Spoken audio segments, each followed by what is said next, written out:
Samantala, La Nina Watch na inilabas ng Pag-asa ating tatalakayin kasama si Annaliza Solis, Climate Monitoring and Prediction Section Chief ng DOST Pag-asa. Ma'am Ana, magandang tanghali po. Yes, magandang tanghali po, Asik Weng and Asik Dale at sa lahat po ng nanonood at nakikinig ng ating programa ngayon. Good afternoon po. Apo. Ma'am, para mas maunawaan ng ating mga kababayan, ano po ang ibig sabihin ng paglalabas ng La Nina Watch at paano ito naiiba sa isang La Nina Alert? Opo, so ngayon po ay formal nga pong inilabas ng Pag-asa ang La Nina Watch. So ito po ay nangangahulugan, meron po tayong looming La Nina condition. So ito po ay tinatawag nating short-lived weak La Nina. So hindi po siya sa ngayon po, base sa recent condition, ay hindi po natin nakikita na ma-develop ito into a full-blown La Nina na ibig sabihin po na posibleng tatagal ng 6 months or more. So sa ngayon po ay nakikita natin possible yung significant impact po nitong La Nina condition ay yung pong mga tropical cyclone na posible pong ma-develop na malapit sa Philippine Area of Responsibility.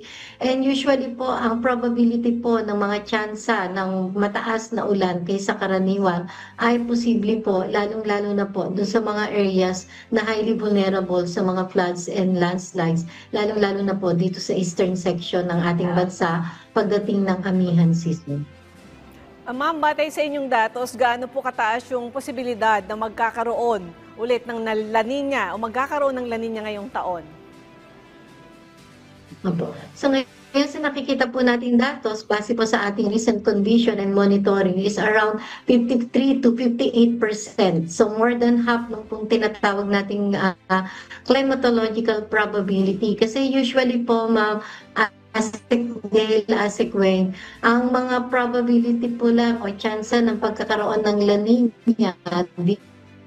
this time of the year, mga around 30% lang po, 48%, malaking tsansa na po yun na at this time of the year ay posible pong magkaroon tayo ng tinatawag na La Nina conditions. At ang tinitingnan din po natin dito is yung mga potential na magiging impact nito, whether ito po ay weak or short-lived na La Nina conditions.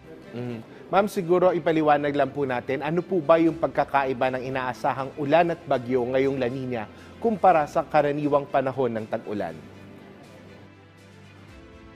Opo, so sa ngayon po, sinasabi natin, yung mga tropical cyclone po, usually, posible po siyang ma-develop na malapit or sa loob ng Philippine Area of Responsibility dahil usually po kapag meron tayong weak La Nina or La Nina condition, mas mainit po yung temperatura ng ibabaw ng dagat na malapit sa atin. Therefore, napaka-favorable po siya sa mga tinatawag na mga moisture-laden na mga weather systems, hindi lang po ng bagyo, kundi po ng mga low pressure area, na mga intertropical convergence zone at yung mga shear lines natin. So yung pong mga combined effects ng mga ganitong weather system ay posible pong maka-apekto sa atin. So nagbibigay din po siya ng mataas na tsansa ng mas maraming ulan kaysa karaniwan. And historically po, kapag meron tayong mga weak La Nina condition, mostly po ay typhoon category ang ating nararanasan na mga ulan. So kung hindi man po malakas ang hangin na dulot nito, maaaring rain barrel po siya o marami ang ulan na idinudulot ng ating mga weather systems kapag meron po tayong La Nina conditions. Ma'am Annaliza, ano-ano pong mga buwan pinaka-posibleng maranasan ng bansa itong epekto ng La Nina at gaano po ito katagal maaring tumagal? Well, as early as now po, may mga possible po ng mga potential areas na mataas pa rin yung tsansa na maraming ulan dyan po sa may CAR area. Kasama na rin po dyan sa may parte ng Region 2. Dito po sa may parte din ng mga provinces po sa may Central Luzon, may makakaranas pa rin po ng mga matataas ang ulan at dyan din po sa may parte ng Mimaropa pagdating ng September.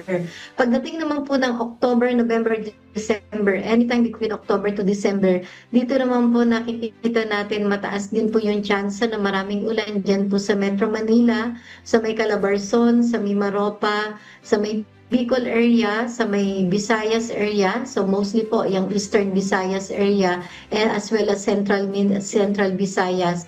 At kasama na rin po dito sa may parte ng Davao Region, Zamboanga Peninsula, sa may Caraga at dyan din po sa may Barm. So hindi man po siya between October to December, anytime po from October to December, yung pong mga nasabing lugar ay posible pong makaranas po na mas madaming ulan kaysa karaniwan. Therefore, mga possible po yung mga floods and landslide incident. Kaya yun po as early as now ay matama na pong pinag-iingat natin ang ating mga kababayan.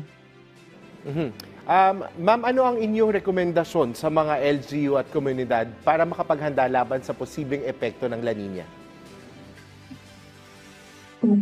Well, sa ngayon po, yung mga possible po na mga areas na nabanggit natin, so kung ito pong mga areas na ito ay mga flood-prone area o yung pong ating mga rivers, may yung mga riverside po, o yung ating mga malapit sa bahaging tubig, ay ito po ay posibleng binabaha. So yun po yung kailangan po nating paghandaan at lagi po nating ibigay yung ating mga updates o yung mga impormasyon to keep on monitoring po sa mga possible, lalong-lalo na po yung ating mga DRR sa ating mga LGUs natin. So alam naman po natin na in place yung kanilang yung mga ginagawang hakbang kapag meron pong mga ganito mga malalakas na ulan or mga potential na mga pagbagyo, pagbaha, and landslide. So yun din po, i-preposition at ihanda lang po natin ang ating mga sarili at kasama na po yung ating mga kababayan na at least maghanda. Ma'am, pero kung sakaling hindi matuloy ang La Nina o maging maikli lang ito, ano yung posibleng magiging lagay ng panahon sa bansa, lalo na po sa huling quarter ng taon? Whether La Nina or not, nakikita po natin yung potential po na mataas pa rin po yung chance na marami tayong ulan na matatanggap. And usually po kasi ASEC when ASEC day, ito pong panahon yung last quarter po ng year, yan po yung talaga yung medyo madami tayong mga landfalling or crossing na mga bagyo.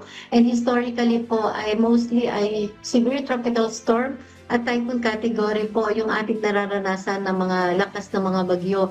Kung hindi man po malakas ang hangin, itong mga bagyong mga idudulot ng mga bagyong ito, ay mostly nga po ay rain-bearing at posible po silang mag-interact sa other mga weather systems po. So kung halimbawa po meron po tayong habagat or amihan or yung intertropical convergence zone or yung shear line, and then at the same time magkaroon po ng mga low pressure system at mga bagyo. So yun po yung mga kailangan po nating paghandaan kapag po nagsasama-sama yung mga different weather hazard po na posible po makaapekto sa ating bansa.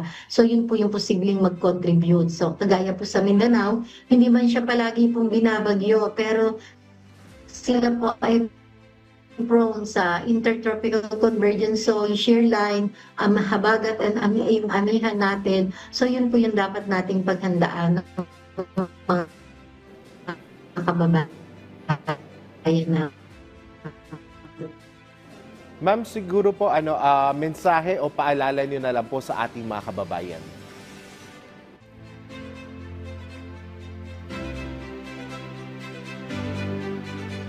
Well, sa ngayon po ay nakataas po yung La Nina watch natin at may possible pong La Nina condition sa mga darating na buwan hanggang po sa huling quarter na nitong ating 2025. So matama po natin pinapaghandaan itong ulan o yung mga bagyo na darating sa atin doon sa official website at PASA para sa mga karagdagan information. Alright, maraming salamat po sa inyong oras. Ma'am Analiza Solis, Climate Monitoring and Prediction Section Chief ng DOST Pag-asa.